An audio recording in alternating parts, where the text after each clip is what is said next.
Hey everybody, it's Ron from Pickdawgz, and this is Ron's Rundown.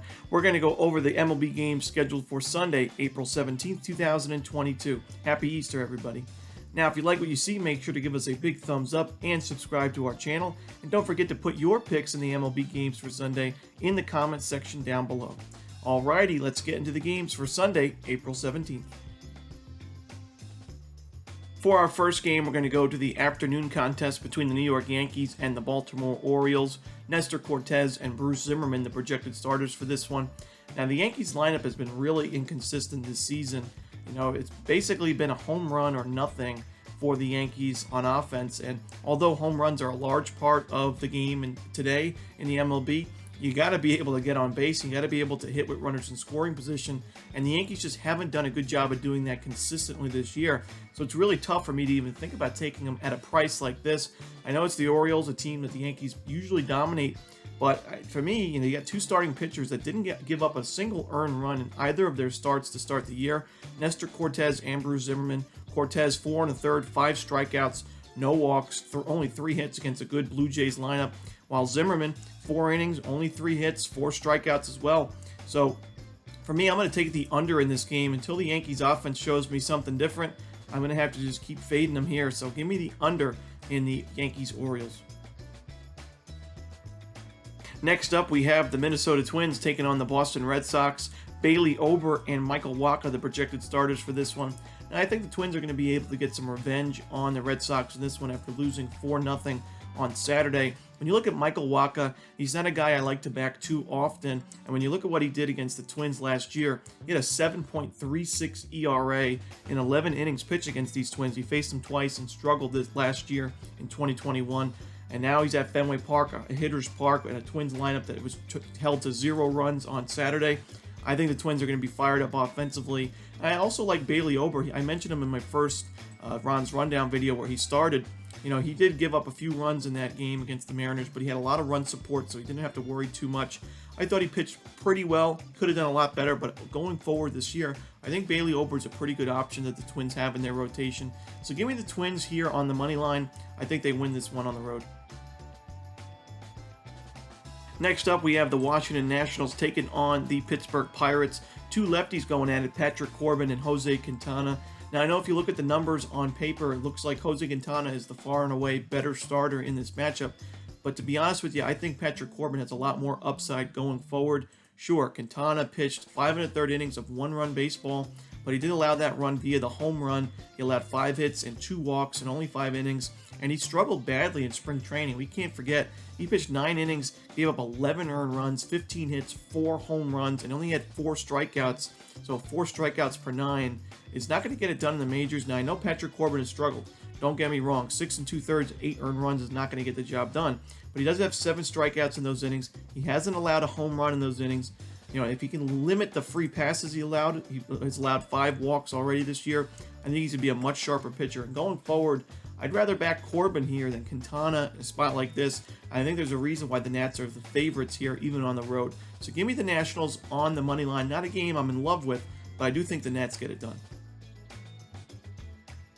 Next up, we have the Oakland A's taking on the Toronto Blue Jays. And man, those Athletics did it again. They earned another outright upset victory as a big-time underdog. Now 5-4 on the year, and they haven't even played a home game yet. So all those wins on the road. The Blue Jays, a team that a lot of people had penciled in as their American League East champions, they're struggling early on. I mean, I know they have a winning record, but they're not the dominant team that a lot of people expected they would be. And to me, this is a game that's it's not a must-win, but it's an important game. As, you know, if you want to win the American League East, a division that's pretty tight and competitive this year, these are the types of games you have to pick up at home against supposedly weak competition. And I do think the Blue Jays get this one. We saw Adam Oller struggle in his first big league start. And Alek Manoah, to me, looked really impressive in his first start. He got the win, didn't give up an earned run. I think he pitches well, and I think the Blue Jays bats come to life a little bit more than we've seen. You know, it's been a lot of inconsistencies from Toronto. Sometimes the pitching staff, like early on in the first series against the Rangers, really struggled. Against the Yankees, the lineup was inconsistent other than Vladdy Jr., who just went off. But for the most part, other than him, the lineup really struggled. So I'm looking for a full 9-inning effort from Toronto here. I'm going to lay the run line with the Blue Jays. I think they get this win comfortably. Next up, we have the New York Mets hosting the Arizona Diamondbacks. Now, on Friday, we saw the Mets take down the D-backs comfortably, 10-3. They covered the run line with ease. Then on Saturday, we saw the Diamondbacks come back with some vengeance, earned an outright upset victory, 3-2 in that one. But on Sunday, I think we're going to see another flip-flop. I like the Mets on the run line here. It's going to be a bullpen game for the Diamondbacks with Castellanos getting the start here. You know, he hasn't pitched too well to start the year. He's only pitched 3 innings, though, allowed 2 earned runs in those innings. I think the Mets can get to him, but I think they're also going to be able to get to the bullpen as well. On the other side, the Diamondbacks lineup has just not been good at all. One of the weakest lineups in the league right now. If you could argue that they're the worst lineup in baseball right now. Just not hitting the ball well. A team batting average of 135. That's not going to get it done consistently. I know they won on Saturday, but I don't see it on Sunday. Give me the Mets on the run line in this one. Next up, we have the Philadelphia Phillies taking on the Miami Marlins. Now, this is a game I'm probably going to stay away from personally, but as far as taking a pick on the show, I'm going to take the Phillies on the money line. You know, Zach Wheeler pitched very well against the Marlins last year, a 2.77 ERA in the 2 starts he faced them. Marlins bats have been pretty inconsistent. You know, they showed up in the first 2 games of this series, but were very, very quiet on Saturday, and the Phillies did a lot of damage. Looked like they had a point to prove on Saturday, and I think they can carry that over to the contest on Sunday. I think the Wheeler's the better pitcher in this matchup compared to Eliezer Hernandez, and I think the Phillies win this game. I'm just not in love with the price that we're getting with Philly on the road. You know, we've seen the Phillies struggle in spots like these last year and years before, but I do think Philadelphia will win this game, but not confident enough to make it one of my better plays on the board. Next up, we have the Cleveland Guardians taking on the San Francisco Giants. Alex Wood and Aaron Savali, the projected starters for this one.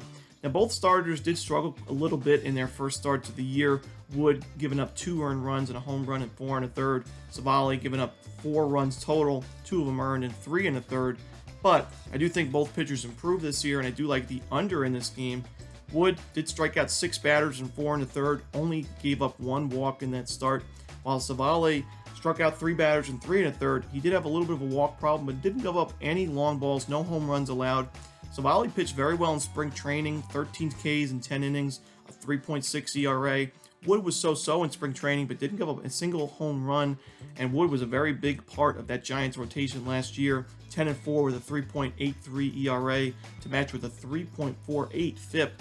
So I like both guys going forward, and I think this total is set super low for a reason. We know the Guardians lineup is nothing crazy. The Giants have also struggled at times offensively. So give me the under in this one. I think it's going to be a close game and a low-scoring one. Next up, we have the Detroit Tigers and the Kansas City Royals. I'm going to take the over in this game. Unlike my previous pick, I think we're going to see a lot of scoring in this game. You look, Tyler Alexander and Carlos Hernandez, the 2 projected starters for this one, both struggled quite a bit in their first starts of the year. Hernandez, 4 1/3, 6 hits, 4 earned runs, a home run, and 2 walks. That was against the Cleveland Guardians. Now you take on a tougher lineup in the Tigers, and both of these teams have seemed to struggle in this series, particularly with runners in scoring position. These guys are getting a lot of base runners on, especially the Royals on Saturday, where they had 6 hits in like the first 3 innings of the game and only had 1 run to show for it. You know, probability says that these teams are going to do a lot better with runners in scoring position going forward. I think we're going to see the runs come in on Sunday. So give me the over in the Tigers-Royals. Next up, we have the St. Louis Cardinals taking on the Milwaukee Brewers. Now, this has been a pretty tough series to read thus far. I'm going to take a lean on the Milwaukee Brewers on the money line. Not in love with the price that we're getting with Milwaukee, but Aaron Ashby has looked really strong to start the year. One of the top pitching prospects for the Brewers and the organization, and we know the Brewers know pitching. And, Ashby, 5 innings, 5 strikeouts, only 1 earned run allowed thus far. I don't expect him to go too deep into this game, but he is a starting pitcher, so 3-4 innings is what the Brewers will probably be looking for. On the other side, Dakota Hudson did struggle quite a bit in his first start of the year.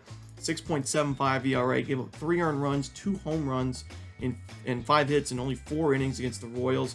And he's taking on a tougher offense, in my opinion, in the Brewers. This game should be close, but I do think that the Brewers will take it in the end. So give me the Brewers on the money line. Next up, we have the Tampa Bay Rays taking on the Chicago White Sox. And man, it is really tempting, and it's hard to pass up the price that we're getting with the Rays here. When you look, Vince Velasquez on the mound, he did pitch pretty well in his first start with the White Sox, but he did allow a home run and 3 walks, and we know that the long ball and the free pass have been issues for Velasquez in his career, and I think the Rays can get to him here.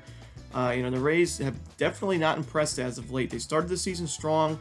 They struggled quite a bit against the A's, and they've taken some injuries as well in the starting rotation. That has not helped, and the lineup's been a little bit inconsistent as well. But again, this is just a good price we're getting with a good team, a team that's up in the standings almost every year. Obviously won the American League a couple years back in 2020. So to me, I got to take the Rays here, but not a game I'm rushing to bet. Next up, we have the Los Angeles Angels taking on the Texas Rangers. Martin Perez and Jose Suarez, the projected starters for this one. And Martin Perez struggled quite a bit in his first start back on his old team. 4 innings, 7 hits, 3 earned runs, and a walk, and 2 strikeouts. And where we've seen Perez struggle the most is allowing base runners, gives up a good amount of base hits and a lot of walks. Not necessarily having too much of an issue with the long ball, but when you put a lot of guys on base and you get into a lot of jams, it'd be really tough for a starting pitcher, and that's why I like the Angels in this one. I think the Angels are the type of team to take advantage of that, getting on base and bringing guys home via the long ball. Perez, he has had his moments, and he pitched very well in his first stint with the Rangers. Just haven't necessarily been impressed with him in the recent years, and his first start didn't change my mind either. So give me the Angels on the money line on the road here. I think they win this game. Next up, we have the Chicago Cubs taking on the Colorado Rockies. Now this one we see Drew Smyly and Austin Gomber, the projected starters, 2 left-handers going at it. Now you got to look at Austin Gomber's record and stats at home last year. Coors Field, known for being the most hitter-friendly ballpark in the league. He was 5-1 with a 2.09 ERA at Coors last year. Who would have thought that? He actually really struggled quite a bit on the road, and that's what inflated his ERA and other numbers was his struggles on the road. But when he got at home, he pitched lights out, and he did struggle a little bit in his first start, but it was at Texas. Now this is his first home start of the year against the Cubs lineup that hasn't been necessarily strong this season at all. And Drew Smyly, although he pitched well in his first start of the year, we saw him last year really struggle, and I'm not ready to back him here, especially with the Rockies at home, the place that they play their best ball, and Gomber playing his best ball at. So give me the Rockies on the run line. I think we're just trying to get some value here with the home team, and I'll lay the 1.5. Next up, we see the Cincinnati Reds taking on the Los Angeles Dodgers. Andrew Heaney and Tyler Mahle, the projected starters here. Now, I mentioned that Austin Gomber pitches his best baseball at a hitter-friendly park, which kind of makes no sense as he had a great record at home. Tyler Mahle plays at a hitter-friendly park as well in Great American Ballpark, and his splits kind of make more sense. He struggles at home, but he pitches very, very well on the road. Last year, 8-2 with a 2.3 ERA on the road in 2021. Those are very, very impressive numbers, almost Cy Young-like numbers. And, because of his struggles at home, his numbers weren't as impressive. But, Mahle, I like to back him on the road, even against the Dodgers lineup. You look at Andrew Heaney on the other side. Sure, he pitched well in his first start of the year. Didn't give up an earned run, only 1 run allowed. It was unearned. 4 1/3, 5 Ks. But Heaney has not been consistent at all in recent years. He struggled badly with the Yankees, badly with the Angels. Didn't look that great in spring training. And to me, we're getting such a good price with the Reds. I just can't see Andrew Heaney as a -200 or more pitcher. So give me the Reds on the run line, and I'll sprinkle a little bit on the money line as well. I think they at least cover the spread here, but could have a chance to win it outright. Next up, we see the Houston Astros taking on the Seattle Mariners. Jose Urquidy and Matt Brash, the projected starters for this one. Now, Jose Urquidy was a guy I was a little worried about going into this year. He did have a very fine year with the Astros last year, 8-3, 3.62 ERA. But for me, he relies a little bit too much on his pitch-to-contact stuff. Gives up a good amount of home runs, doesn't strike out a lot of batters. He does limit the free passes, doesn't give up a lot of walks, which is important. But, a 1.4 career home runs per 9 and a 7.3 strikeouts per 9, just not great enough for me. And Matt Brash, we saw him pitch pretty well for the Mariners, his first start of his career. He pitched great in spring training, 9 1/3, 12 strikeouts in spring, 5 1/3, 6 strikeouts in his first outing, only 1 home run and 2 earned runs allowed in his first start.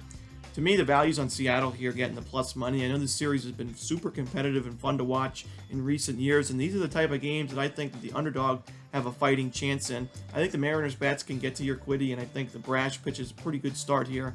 So I like the Mariners on the money line here getting the plus money. In our final game of the night, we see the Atlanta Braves taking on the San Diego Padres. Now, to me, this is a game that's going to be more fun to watch rather than bet, but I will take a little bit of a shot with the Padres here just because we're getting a really good price with Yu Darvish, Padres ace, because he struggled so badly in his most previous start. Now, his first start of the year is 6 innings of no-hit baseball. Fantastic. His second start, couldn't even get out of the second inning. 9 earned runs allowed, a 13-2 loss in that one. I think we see a much better performance from Yu Darvish in this game. Bryce Elder on the other side didn't necessarily impress me in his first start. Allowed 2 home runs, 3 earned runs, 6 hits, and 5-2. And he had a big lead in that game. It was that 16-4 Braves win back against the Nationals. So I do think that the Padres can get to Elder here. And I think Darvish, we're getting such a good price with him. It's worth a shot. But again, not a game that I'm going to be rushing to bet. And that's it. Those are the games for Sunday, April 17th. Hope you enjoyed this video. If you did, make sure to hit that like button and subscribe to our channel. And don't forget to put your picks in the comments section below. As always, this is Ron Romanelli. Good luck.